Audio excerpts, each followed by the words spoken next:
Bismillahirrahmanirrahim. Assalamualaikum warahmatullahi wabarakatuh.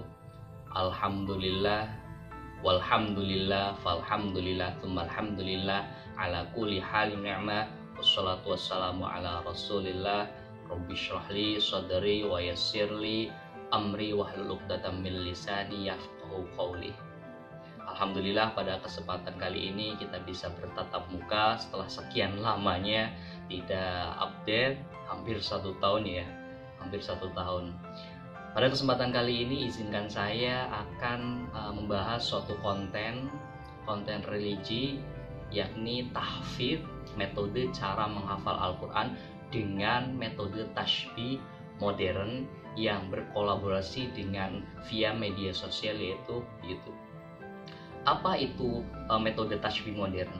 Metode tasbih modern adalah salah satu metode menghafal Al-Quran dengan mengkaitkan lafadz ayat Al-Quran dengan sesuatu yang kita kenali, entah itu nama orang, nama pekerjaan, nama benda, nama sifat, nama tumbuhan, nama hewan, dan lain sebagainya dengan lafadz ayat Al-Quran itu sendiri. Jadi lafadznya ya, bukan maknanya, karena lafadz itu terkadang lebih kuat daripada makna. Nanti metode ini akan didukung dan didampingi ketika proses menghafal via YouTube. Jadi cukup kita pantengin YouTube-nya sambil menghafal. Oke, metode ini merupakan metode yang sangat efektif, insya Allah sangat efektif untuk siswa ataupun yang ada di pesantren, khususnya di SD, SMP, atau di SMA. Karena di dalam metode ini ada setidaknya 4 unsur keunggulan. Yang pertama adalah sebelum kita memulai ada talaki. Jadi di YouTube itu nanti ada talaki. Talaki ini adalah untuk membenarkan cara bacaan sebelum kita menghafal.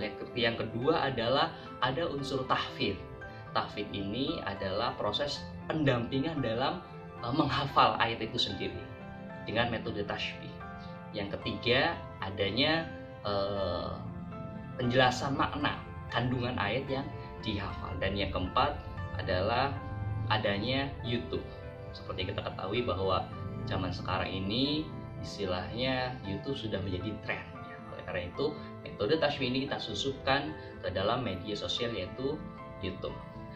Baik, apabila teman-teman semua menggunakan mengasah metode tasbih modern ini dengan istiqomah, insya Allah dalam 1 tahun, insya Allah seseorang itu akan bisa menghafal dalam 1 jam itu 1 lembar ya. 1 lembar berarti 2 halaman. Apabila kita sudah hafal kemudian murojaah sebanyak 40 hari lamanya, insya Allah daya save kita itu bertahan sampai 1 tahun lamanya. Apabila kita sudah hafal kemudian kita tidak murojaah lagi, itu daya save-nya itu 1 tahun. Tapi jangan sampai tidak murojaah. Kalau bisa tetap istiqomah untuk murojaah. Bagaimana metodenya dan bagaimana cara menghafalnya, metode tasbih modern ini, pantengin terus channel ini. Selamat menyaksikan. Terima kasih.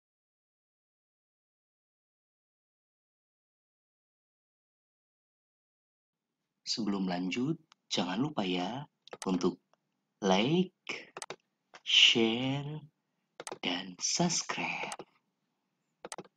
Terima kasih banyak. Baik, bismillahirrahmanirrahim. Langsung saja kita aplikasikan cara mudah menghafal Al-Quran dengan metode tasbih. Kali ini surat yang akan dihafal yaitu surat Al-Baqarah ayat 8.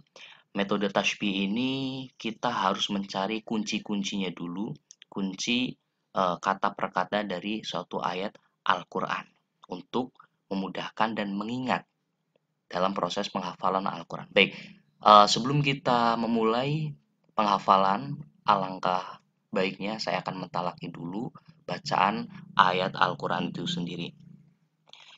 Bismillahirrahmanirrahim. Wa minan nasi man yaqulu amanna billahi wa bil yaumil akhir wa ma hum bimu'minin. Sekali lagi kita ulangi sama-sama. 1, 2, 3.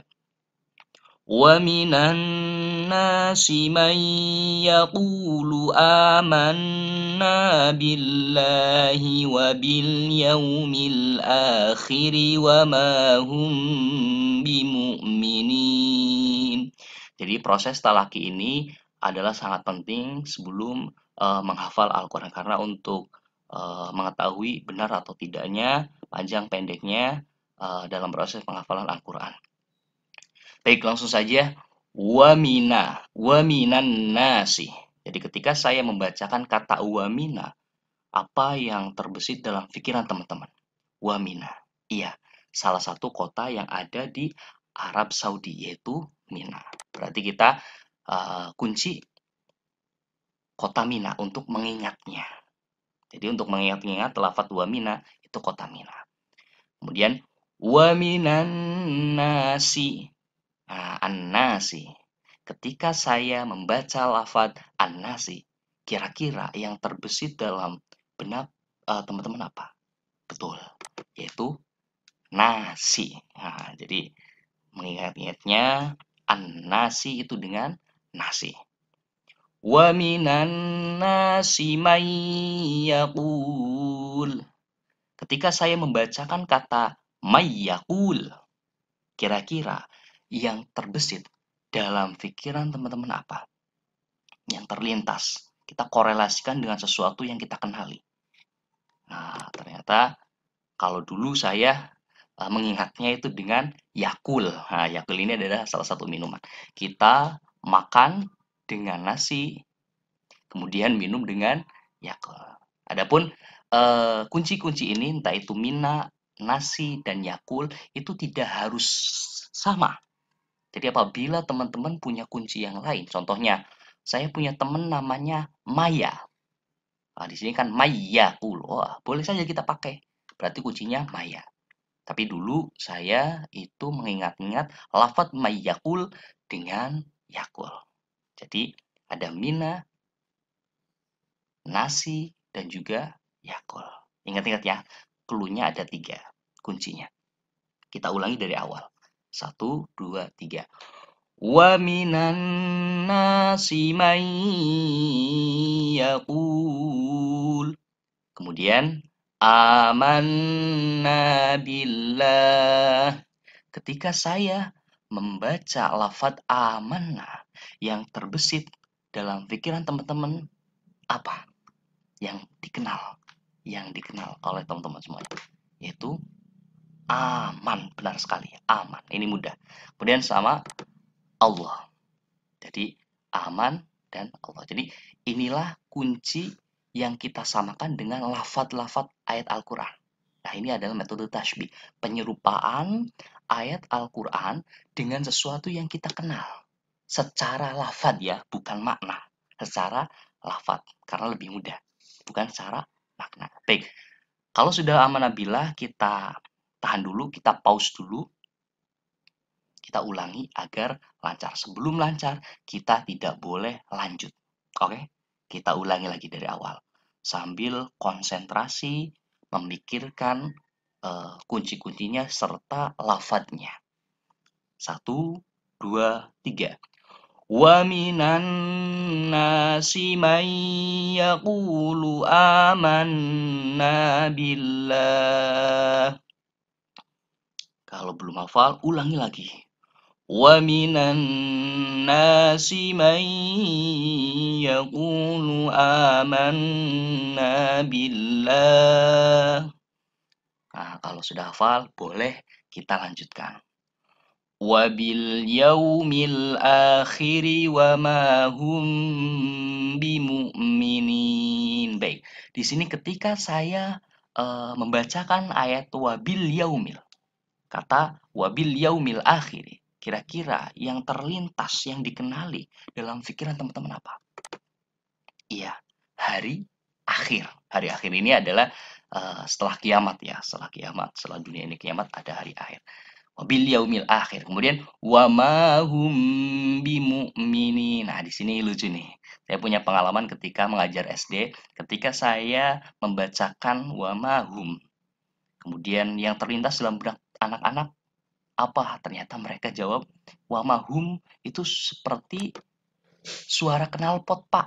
Jadi saya ingat-ingatnya wa ma hum ini dengan suara knalpot. Karena suara knalpot kata mereka hum.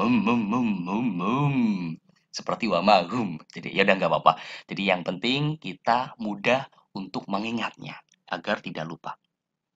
Adapun di sini kalau misalkan teman-teman punya clue atau punya kunci lain, istilahnya sesuatu yang dikenali, wa ma hum misalkan. Oh, seperti orang yang misalkan. Boleh kita pakai. Kita pakai yang penting asal ada kuncinya saja. Nah, jadi saya ulangi lagi. Wabil yaumil akhiri wa ma hum bimu'minin. Dan yang terakhir, mungkin sangat mudah sekali untuk mengingat lafaz bimu'minin, yaitu orang mukmin. Jadi pertama kota Mina, nasi, yakul, aman, Allah, hari akhir, suara knalpot, orang mukmin adalah kunci untuk menghafal dari surat Al-Baqarah ayat 8 ini. Dan ini bukan mutlak, tidak diharuskan sama. Apabila teman-teman punya kunci yang lain, punya clue yang dikenali untuk memudahkan, silakan pakai saja. Karena ini hanya sekedar untuk mempermudah saja. Baik, kita ulangi. Kalau sudah sampai terakhir, kita ulangi dari awal. 1, 2, 3.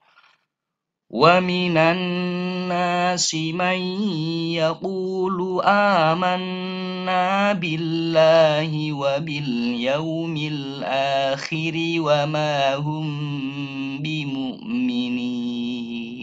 Baik, ketika sudah selesai, saya akan membahas sekilas tentang arti dari ayat 8 ini. Wa minan nasi. Jadi ayat di sini menjelaskan tentang orang munafik. Orang munafik itu pada zaman Nabi itu wa minan nasi mayyaqul, mereka ketika berada di depan itu berkata bahwa saya beriman kepada Allah dan hari akhir. Tapi ketika di belakang wa ma hum bimu'minin, mereka itu tidak iman sama sekali. Hal ini sama seperti hanya sifat orang munafik. Apa yang dikatakan itu berbeda dengan apa yang ada di hati. Mungkin ini saja, sekian. Semoga bisa membantu untuk teman-teman menghafal ayat Al-Qur'an. Assalamualaikum.